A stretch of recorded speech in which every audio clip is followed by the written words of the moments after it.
கந்தன் பெருமைகளை கேட்க காது கொடுத்துக் கொண்டிருக்கிறவர்களே வணக்கம். மற்ற கடவுள்கள் அசுரனை வதம் செய்தார்கள்.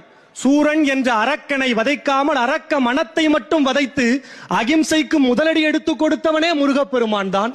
சந்த கவிதைகளால் கந்த பெருமாளை தமிழுக்கு சொந்த கடவுளாக்கி தந்த அருணகிரியின் திருப்புகழ் பற்றி பேச வந்திருக்கிறேன். வாய் மணக்க மணக்க.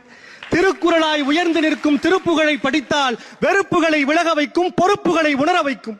திருப்புகழ் பாடினால் முருகன் தோன்றுவாரா? இதே சந்தேகம் காளிபக்தன் சம்பந்தாண்டானுக்கும் வந்தது.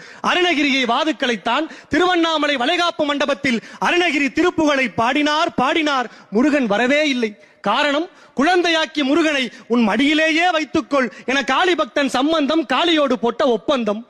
மதுரவாணி தானாட, மலையில் வேதன் ஆராட, மருவு வானில் உலோராட, மதியாட, வனச மாமியாராட, நெடிய மாமனாராட, மயிலும் ஆட நீ ஆடி வரவேணும் என திருப்புகழ்